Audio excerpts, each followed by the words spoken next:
Mike Owens here, today joined by Gerald Meerschaert. who's back in action, UFC 292 versus Petroski in Boston, Massachusetts. Gerald, how are things, my man?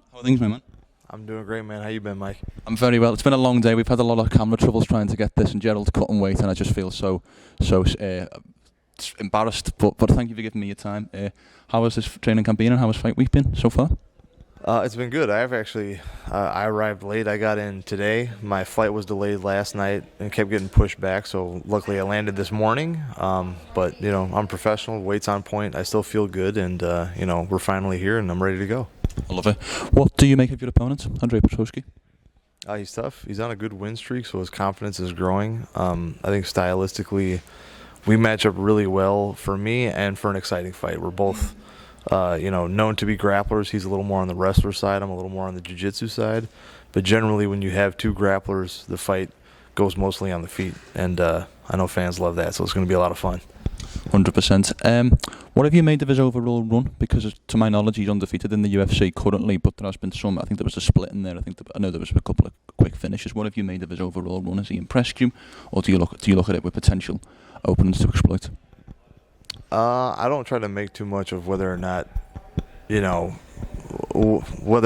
is or isn't like that good or that bad or whatever. I just look at it for me right now because I had to fight him in a tactical sense. What holes can I exploit? What is he good at that I should avoid or that I should press on in different ways? And anyone that is in the UFC is tough. You know what I mean? I know he came through the Ultimate Fighter. He had some losses on there, but since he's been in the UFC, he's been doing pretty good. And like I said, a guy's confidence grows with every win.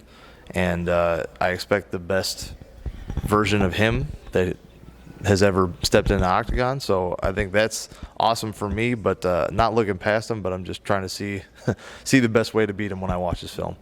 Obviously, your last fight, the Joe Pyfer fight, I know Pyfer trained somewhat with Petroski. I'm not sure exactly how much, but I do know that they do spend time in the room.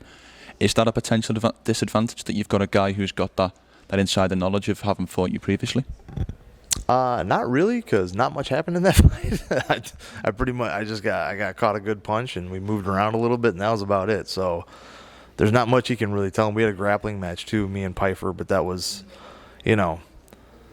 I didn't phone that one in, but it certainly wasn't like what my competitive best would be, especially in a mixed martial arts setting. That was much more like I'm going to try and do some jiu-jitsu stuff, see if I can get him to move around with me to catch a submission. It was very opposite of what I would do in a fight for sure. That being said, if that helps or hurts his confidence, I don't know, but they're two completely different fighters anyway, so I don't think it really makes a difference. Yeah, no, that's completely true. We've talked about this at nauseam. We've certainly mentioned this a couple of times, this kind of prospect killer position that you currently occupy, where you're kind of that litmus test to see if somebody's going to take a step forward into perhaps a step ahead in the division. Does that feel the same mentality going into this fight? And if so, how do you channel that mentality? I don't really think about whether or not I'm the prospect killer. It's funny to say out loud, though. Yeah. Like, I'll definitely play up to it. But for me, I just see another tough opponent that I have to beat. Whether or not he has hype or is a prospect or whatever anybody wants to say or he says, he's just another man with two arms and two legs, and I want to put my fist in his face. 100%. Obviously, we mentioned off camera now training at Killcliff FC. What has their overall camp been like, and what was the key reason for that switch from Rufussport to Killcliff? Camp's been great. Weather's great down there. The people are amazing. Everybody's super friendly. The biggest reason for the change was just all the people my size in Milwaukee, they either retired from fighting or moved on to other stuff. And, Brendan Allen actually changed class to Killcliff before previously as well, and he was another teammate there, but just wasn't anybody left my size. Still a great camp. I got nothing but good things to say about them and all the coaches there. I certainly wouldn't be the fighter I am today without my time at Rufussport, but you need training partners your size, especially for MMA, because there is so much grappling, and that's really hard to replicate without a body that's at least your size, if not bigger.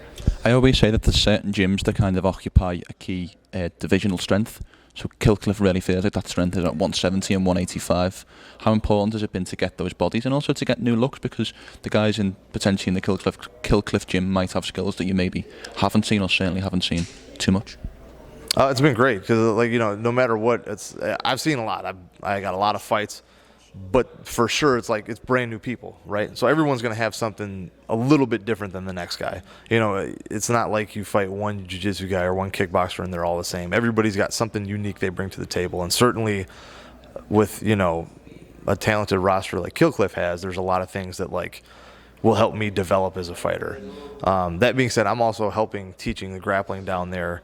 At least once a week I'll teach a class, and that's been great. The guys have welcomed me with open arms. They're very receptive to learning what I have to show them. It helps me refine my skills because I have to show it to somebody else and really explain how it works, and then I get to see how they try to beat my stuff to make it even better. So it goes both ways in that sense. And again, Killcliff too, like we got a lot of good big guys, and it's like, you know, rare for a gym like that to have so many big guys, but they've got a lot of talented young up-and-comers too. You know, there's a lot of guys, especially coming over from like Kazakhstan and places like that, that are, you know, a lot of them had their UFC debuts and done really, really well. Some of the smaller guys and some of the guys that are like on the way up that are either at contender series level or like just on their way there. So they've got a pretty. There's been days where we've had to split up practices. I'll put it that way, because there's so many high-level guys that are 55 and down and 70 and up. You know what I mean? So it's just a great place to be. 100%. Obviously, the key focus is the victory on Saturday night.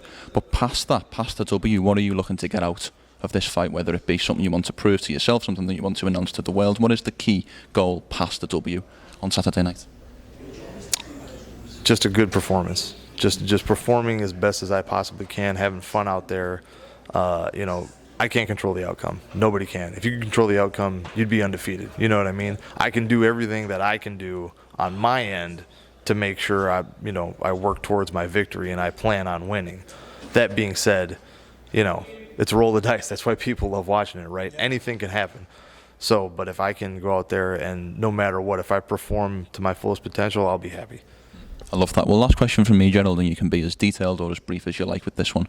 I would like you to give me a walkthrough of the perfect day on Saturday night. So what happens when you wake up in the morning to when you go to sleep in a perfect world? Perfect world, I get a really good night's sleep.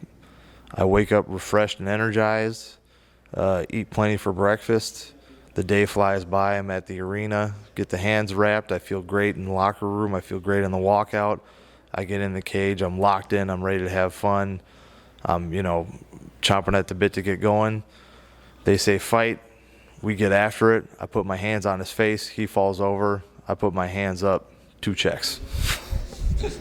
Right answer. I love that so much, Gerald. Thank you so much for your time. It was great to meet up in person after speaking so many times on Zoom, and I wish you the best of luck for Saturday night. Absolutely. Appreciate you, Mike.